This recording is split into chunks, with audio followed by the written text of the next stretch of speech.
بسم الله الرحمن الرحيم. الحمد لله الذي أنزل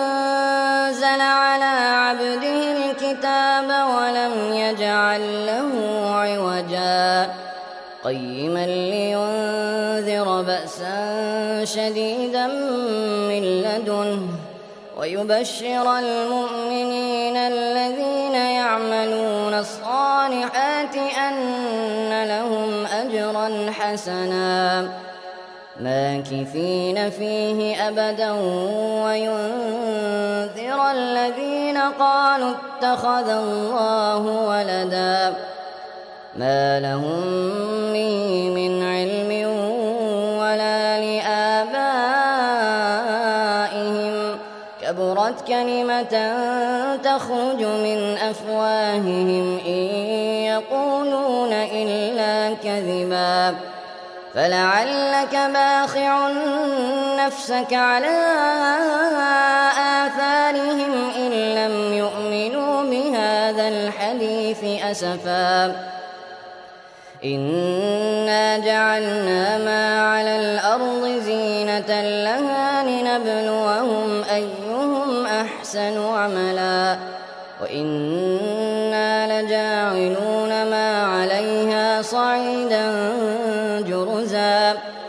أم حسبت أن أصحاب الكهف والرقيم كانوا من آياتنا عجبا إذ أوى الفتية إلى الكهف فقالوا ربنا آتنا من لدنك رحمة وهيئ لنا من أمرنا رشدا فضربنا على آذانهم في الكهف سنين عددا ثم بعثناهم لنعلم أي الحزبين أحصى لما لبثوا أمدا نحن نقص عليك نبأهم بالحق إنهم فتية آمنوا بربهم وزدناهم هدى وربطنا على قلوبهم إذ قاموا فقالوا ربنا رب السماوات والأرض لن ندعو من دونه إلها لقد قلنا إذا شططا هؤلاء قومنا اتخذوا من دونه آلهة لولا يأتون عليهم بسلطان بين فمن أظلم ممن افترى على الله كذبا وإذ اعتزلتموهم وما يعبدون إلا الله فأووا إلى الكهف ينشر لكم ربكم من رحمته ويهيئ لكم من أمركم مرفقا وترى الشمس إذا طلعت تزاور عن كهفهم ذات اليمين وإذا غربت تقرضهم ذات الشمال وهم في فجوة منه ذلك من آيات الله من يهد الله فهو المهتد ومن يضلل فلن تجد له وليا مرشدا وتحسبهم أيقاظا وهم رقود ونقلبهم ذات اليمين وذات الشمال وكلبهم باسط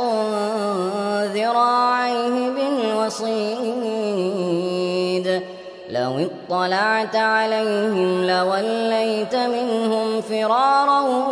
ولملئت منهم رعبا وكذلك بعثناهم ليتساءلوا بينهم قال قائل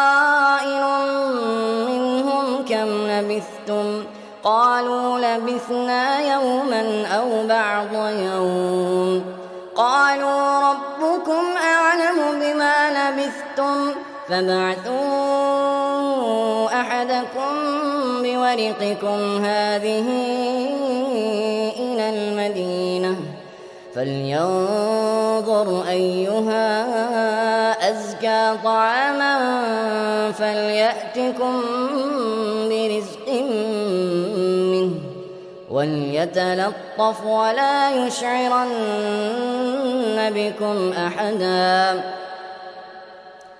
إنهم إن يظهروا عليكم يرجموكم أو يعيدوكم في ملتهم ولن تفلحوا إذا أبدا وكذلك أعثرنا عليهم ليعلموا أن وعد الله حق وأن الساعة لا ريب فيها إذ يتنازعون بينهم أمرهم فقالوا ابنوا عليهم بنيانا ربهم أعلم بهم قال الذين غلبوا على أمرهم لنتخذن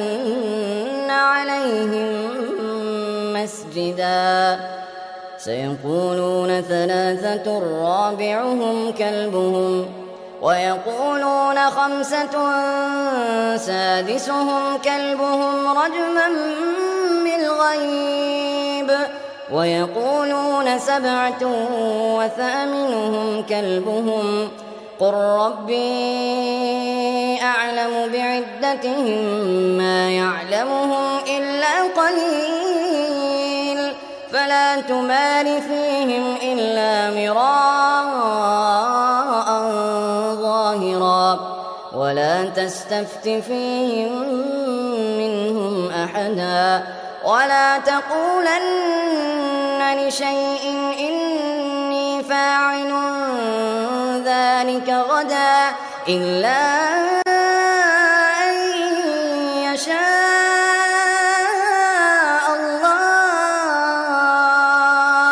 واذكر ربك إذا نسيت وقل عسى أن يهديني ربي لأقرب من هذا رشدا ولبثوا في كهفهم 300 سنين وازدادوا 9 قل الله أعلم بما لبثوا له غيب السماوات والأرض أبصر به وأسمع ما لهم من دونه من ولي ولا يشرك في حكمه أحدا واتل ما أوحي إليك من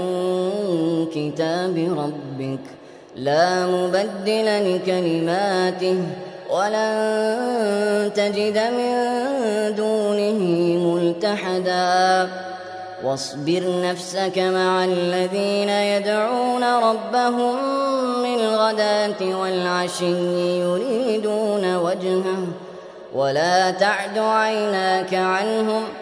تريد زينة الحياة الدنيا ولا تطع من أغفلنا قلبه عن ذكرنا واتبع هواه وكان أمره فرطا وقل الحق من ربكم فمن شاء فليؤمن ومن شاء فليكفر إنا أعتدنا للظالمين نارا أحاط بهم سرادقها وإن يستغيثوا يغاثوا بماء كالمهل يشوي الوجوه بئس الشراب وساءت مرتفقا إن الذين آمنوا وعملوا الصالحات إنا لا نضيع أجر من أحسن عملا أولئك لهم جنات عدن تجري من تحتهم الأنهار يحلون فيها من أساور من ذهب ويلبسون ثيابا خضرا من سندس واستبرق متكئين فيها على الأرائك نعم الثواب وحسنت مرتفقا واضرب لهم مثل الرجلين جعلنا لأحدهما جنتين من أعناب وحففناهما بنخل وجعلنا بينهما زرعا كلتا الجنتين آتت أكلها ولم تظلم منه شيئا وفجرنا خلالهما نهرا وكان له ثمر فقال لصاحبه وهو يحاوره أنا أكثر منك مالا وأعز نفرا ودخل جنته وهو ظالم لنفسه قال ما أظن أن تبيد هذه أبدا وما أظن الساعة قائمة ولئن رددت إلى ربي لأجدن خيرا منها منقلبا قال له صاحبه وهو يحاوره أكفرت بالذي خلقك من تراب ثم من نطفة ثم سواك رجلا لكن هو الله ربي ولا أشرك بربي أحدا ولولا إذ دخلت جنتك قلت ما شاء الله لا قوة إلا بالله إن ترني أنا أقل منك مالا وولدا فعسى ربي أن يؤتيني خيرا من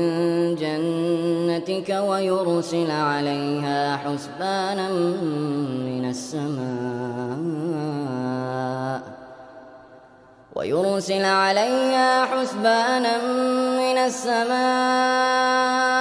فتصبح صعيدا زلقا أو يصبح ماؤها غورا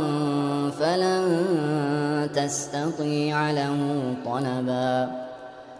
وأحيط بثمره فأصبح يقلب كفيه على ما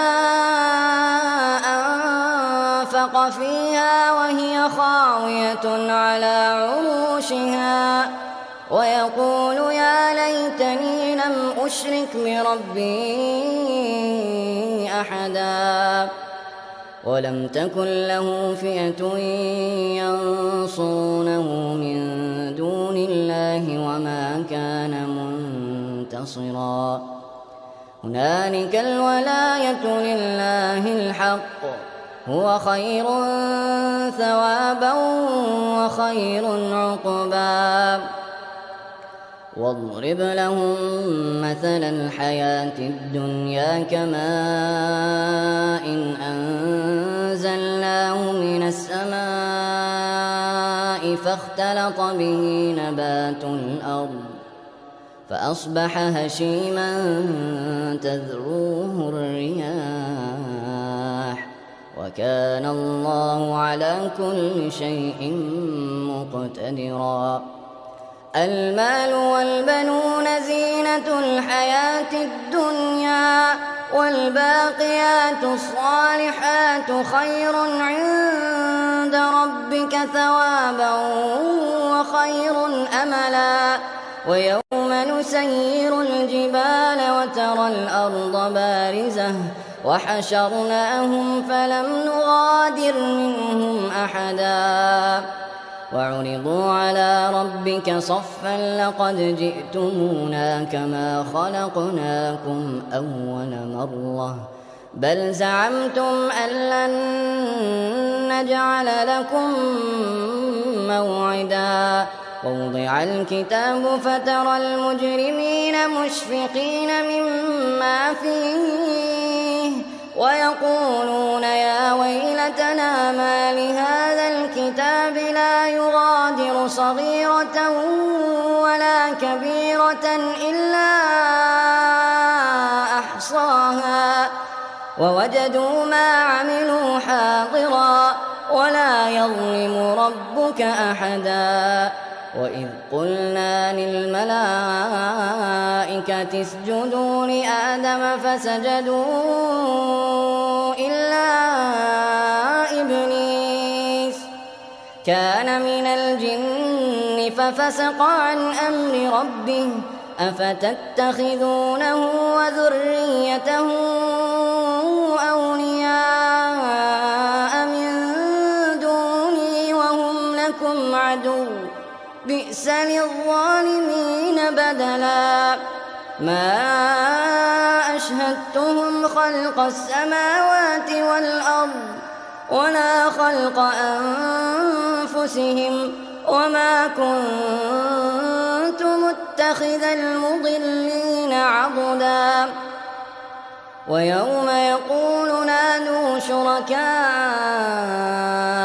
الذين زعمتم فدعوهم فلم يستجيبوا لهم وجعلنا بينهم موبقا ورأى المجرمون النار فظنوا أنهم مواقعوها ولم يجدوا عنها مصرفا ولقد صرفنا في هذا القرآن للناس من كل مثل وكان الإنسان أكثر شيء جدلا وما منع الناس أن يؤمنوا إذ جاءهم الهدى ويستغفروا ربهم إلا أن تأتيهم سنة الأولين أو يأتيهم العذاب قبلا وما نرسل المرسلين إلا مبشرين ومنذرين ويجادل الذين كفروا بالباطل ليدحضوا به الحق واتخذوا آياتي وما أنذروا هزوا ومن أظلم ممن ذكر بآيات ربه فأعرض عنها ونسي ما قدمت يداه إنا جعلنا على قلوبهم أكنة أن يفقهوه وفي آذانهم وقرا وإن تدعوهم إلى الهدى فلن يهتدوا إذن أبدا وربك الغفور ذو الرحمة لو يؤاخذهم بما كسبوا لعجل لهم العذاب بل لهم موعد لن يجدوا من دونه موئلا وتلك القرى أهلكناهم لما ظلموا وجعلنا لمهلكهم موعدا وإذ قال موسى لفتاه لا أبرح حتى أبلغ مجمع البحرين أو أمضي حقبا فلما بلغا مجمع بينهما نسيا حوتهما فاتخذ سبيله في البحر سربا فلما جاوزا قال لفتاه آتنا غداءنا لقد لقينا من سفرنا هذا نصبا قال أرأيت إذ أوينا إلى الصخرة فإني نسيت الحوت وما أنسانيه إلا الشيطان أن أذكره واتخذ سبيله في البحر عجبا قال ذلك ما كنا نبغي فارتدا على آثارهما قصصا فوجدا عبدا من عبادنا آتيناه رحمة من عندنا وعلمناه من لدنا علما قال له موسى هل أتبعك على أن تعلمني مما علمت رشدا قال إنك لن تستطيع معي صبرا وكيف تصبر على ما لم تحط به خبرا قال ستجدني إن شاء الله صابرا ولا أعصي لك أمرا قال فإن اتبعتني فلا تسألني عن شيء حتى أحدث لك منه ذكرا فانطلقا حتى إذا ركبا في السفينة خرقها قال أخرقتها لتغرق أهلها لقد جئت شيئا إمرا قال ألم أقل إنك لن تستطيع معي صبرا قال لا تؤاخذني بما نسيت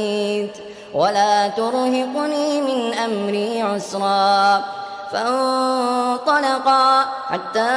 إذا لقيا غلاما فقتله قال أقتلت نفسا زكية بغير نفس لقد جئت شيئا نكرا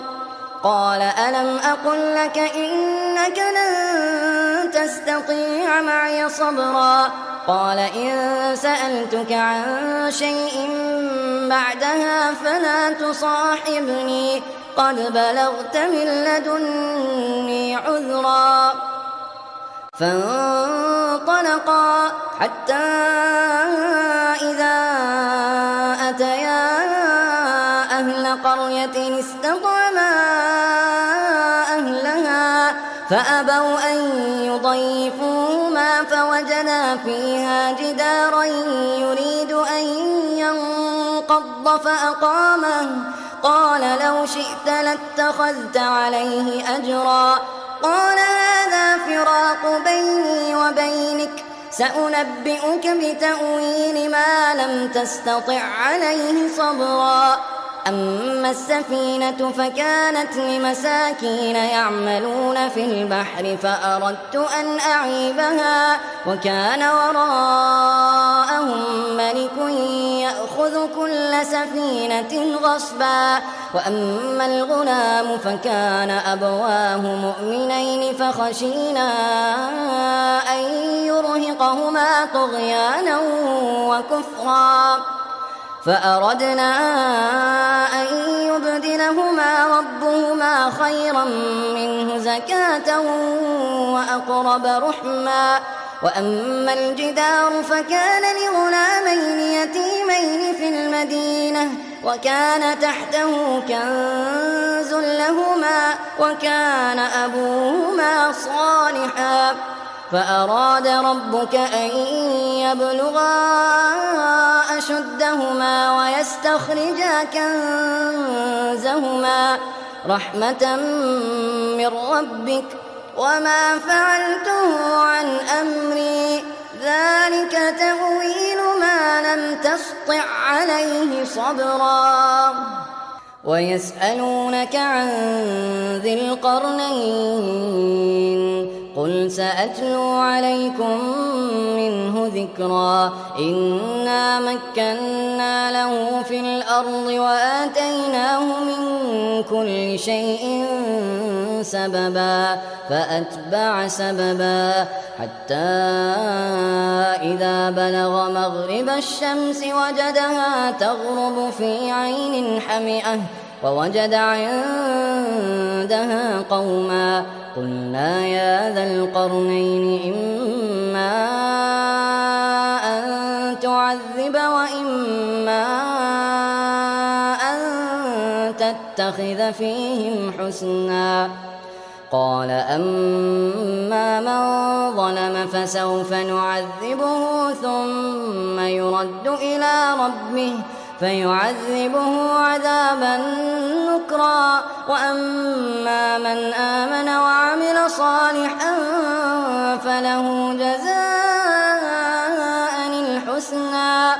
وسنقول له من أمرنا يسرا ثم أتبع سببا حتى إذا بلغ مطلع الشمس وجدها تطلع على قوم لم نجعل لهم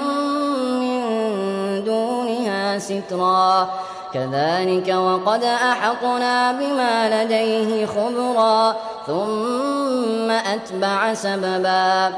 حتى إذا بلغ بين السدين وجد من دونهما قوما لا يكادون يفقهون قولا قالوا يا ذا القرنين إن يأجوج ومأجوج مفسدون في الأرض فهل نجعل لك خرجا على أن تجعل بيننا وبينهم سدا قال ما مكني فيه ربي خير فأعينوني بقوة أجعل بينكم وبينهم ردما آتوني زبر الحديد حتى إذا ساوى بين الصدفين قال انفخوا حتى إذا جعله نارا قال آتوني أفرغ عليه قطرا فما استطاعوا أن يظهروه وما استطاعوا له نقبا قال هذا رحمة من ربي فإذا جاء وعد ربي جعله دكاء وكان وعد ربي حقا وتركنا بعضهم يومئذ يموج في بعض ونفخ في الصور فجمعناهم جمعا وعرضنا جهنم يومئذ للكافرين عرضا الذين كانت أعينهم في غطاء عن ذكري وكانوا لا يستطيعون سمعا أفحسب الذين كفروا أن يتخذوا عبادي من دوني أولياء إنا أعتدنا جهنم للكافرين نزلا قل هل ننبئكم بالأخسرين أعمالا الذين ضل سعيهم في الحياة الدنيا وهم يحسبون أنهم يحسنون صنعا أولئك الذين كفروا بآيات ربهم ولقائه فحبطت أعمالهم فلا نقيم لهم يوم القيامة وزنا ذلك جزاؤهم جهنم بما كفروا واتخذوا آياتي ورسلي هزوا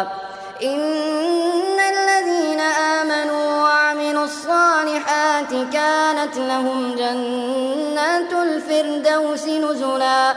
خالدين فيها لا يبغون عنها حولا قل لو كان البحر مدادا لكلمات ربي لنفد البحر قبل أن